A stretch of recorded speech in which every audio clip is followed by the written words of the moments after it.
We knew coming into 2024 that the Las Vegas Raiders weren't going to get any love for their quarterback position. Like, they just weren't. Like, Aidan O'Connell, despite the fact he went 3-1 as the starter for the Raiders, and despite the fact that he had the Raiders in a position where, with an improved defense, a better offensive line and weapons, and good running game behind Zamir White, he had him in a spot where they were going to make the playoffs. Like, I don't know what more you could ask from the guy. But we knew the disrespect was going to be real. And yes, that disrespect did come through in PFF through one of their latest articles where they released their 32 power rankings, or their PFF quarterback rankings, all 32 starters ahead of the 2024 season. Spoiler alert, yeah, the Raiders rank low. Shocker, right? CJ Stroud, there's a couple of things that they kind of point out here. So number one, Patrick Mahomes, I get it. Yes, the defending Super Bowl champion, not a lot really you can say about that.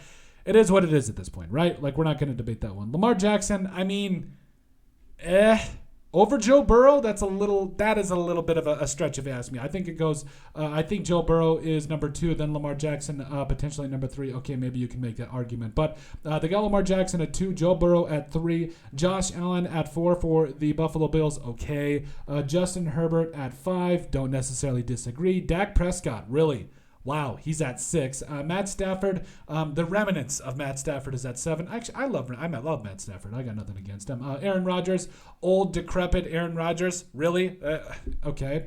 Jalen Hurts, that's kind of what stings out of this. The things guys like Jalen Hurts that have proven themselves, even though, yes, they did take a step back last year. It is what it is there. But like Aaron Rodgers over them, okay. CJ Stroud at 10, that's actually astute. I don't disagree with that at all. Jordan Love, I mean, sure. To a degree. I mean, yes, they did kind of heat up on the last part of the season there last year. Trevor Lawrence, 12. Really?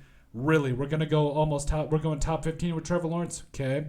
Brock Purdy at 13. I mean, and that's another thing. Over Tua Tagovailoa, okay. I would put Tua over Brock Purdy any day. I would honestly put Tua probably over Trevor Lawrence at this point. Put Lawrence at least 14. Kirk Cousins for the Falcons, middle of the pack, fine. Jared Goff for the Lions. I mean, that's actually kind of fair. Kyler Murray at 17. I probably would put him up a little bit more because I got a lot of respect for Kyler Murray. I think in the right offense, he could do some damage. Geno Smith. I love me some Geno. And at 18 here, I think it's kind of fair. Caleb Williams. The Caleb Williams love is going to drive me insane. This kid hasn't even played a snap yet, and we're already just crowning him. It is what it is. Number 20, Baker Mayfield from the Bucks. Actually, I think this may even be a little bit low for Baker, but honestly, it's probably where it should be.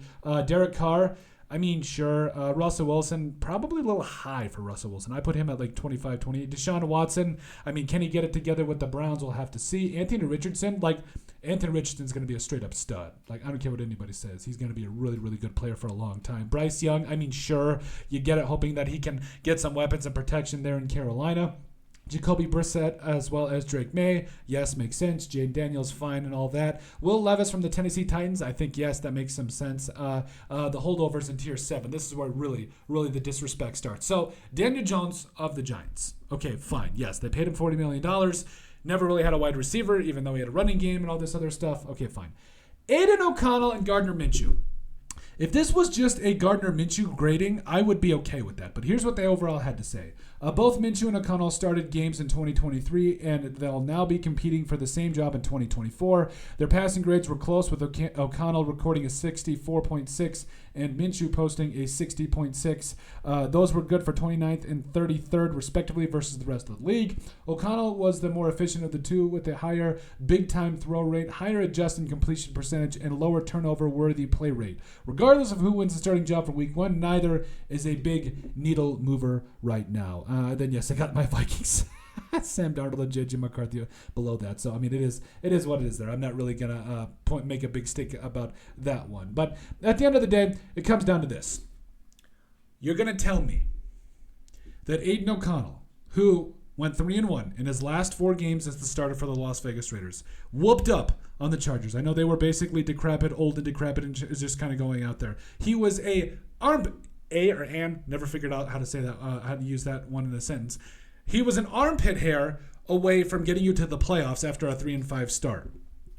Aidan O'Connell showed in those last 4 games he threw 8 passing touchdowns, no interceptions, was not afraid to throw the football around the yard and make plays with it, and he was efficient. He didn't turn the ball over, and he took chances as a starting quarterback. Oh, and by the way, his defense was still kind of finding its mark. His offensive line wasn't that great, and this was like his rookie year, might I add. So I get it. They got to be able to justify this in some certain way. But I at least put Aidan O'Connell the way he played at 21-20. Like, I just don't understand the disrespect anymore at this point. Like, it really is one of those things where I get it. You got to be able to fill headlines and all that stuff. But I would argue you rank him higher than Will Levis. Obviously over all of the rookies right now because we really don't know at this point. Anthony Richardson, I mean, I would put him over to Deshaun Watson and maybe in that group with Anthony Richardson and all that. I mean, what did Russell Wilson do except lose to the Raiders? Anyway. So, I mean, I really don't understand the PFF rankings here. Like I said, again, I know that they want to put all the stats into it, but look at what the man did. He had you in a position where you were in a position to make the playoffs at the end of the season. And yes, did he get it done at the end of the day? No. But does that mean he deserves to be ranked over under all of the rookie quarterbacks and even some of the like guys like Russell Wilson and all that? I don't know.